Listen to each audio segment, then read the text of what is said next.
Hi, Mia here for part 2 of our talk about self-esteem and how important it is and how you can increase your own level of self-esteem.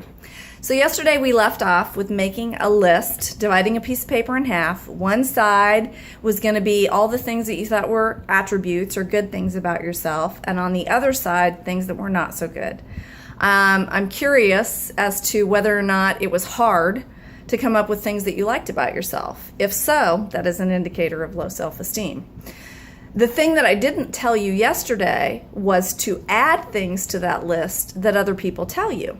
Now, I know you dismiss things that other people tell you quite a bit, and you shouldn't.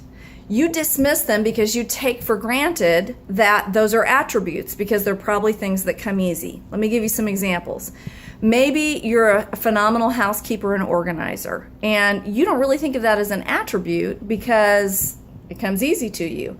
Maybe you're great with your finances. Maybe you're great with your kids and you have unlimited patience. And other people are looking at you and thinking, oh my gosh, how does she do it? Well, those are attributes, and they're things that you often ignore that other people probably point out to you regularly. Here's some things that you can consider that you may not have listed as attributes. If people tell you you're loving, you're patient, you're organized, you're compassionate, you're spiritual, you're energetic. Maybe they tell you that you're happy. There are so many things that other people are probably pointing out to you that you are discarding that are actually attributes. Hold on to those things. Note those things. Pay attention to them. Give yourself credit. That increases your self-esteem. The next thing I want to talk about is comparing your life to what I like to call other people's highlight reels. When they do a trailer for a movie, how they just show you the good stuff, and that leaves you with a great impression of the whole movie and that the whole movie is going to be fun, and sometimes you're disappointed because the movie's not so great. Well, when you compare your life to other people's, to what you see, you're comparing your real life to their highlight reel. You're only seeing snippets and probably only what they want you to see. If you think, gosh, I wish I had a marriage like that. I wish my kids behaved like that. I wish I had as much money as they do. Oh, I wish I had that car. You don't really know how unhappy that person might be, how miserable that marriage might be, and how they're putting on kind of a facade for outsiders. You've got to stop comparing your life to other people's highlight reels.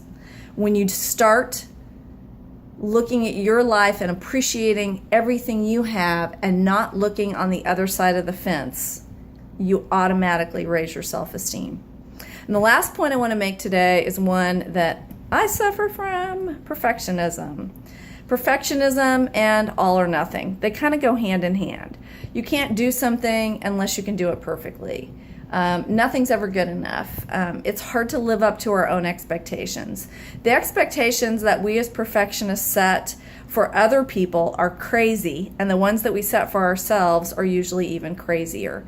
And when you set expectations that are unreasonable, you can't meet them. You will fail. And that punches your self-esteem in the gut. Take a look at your expectations. Give yourself a break.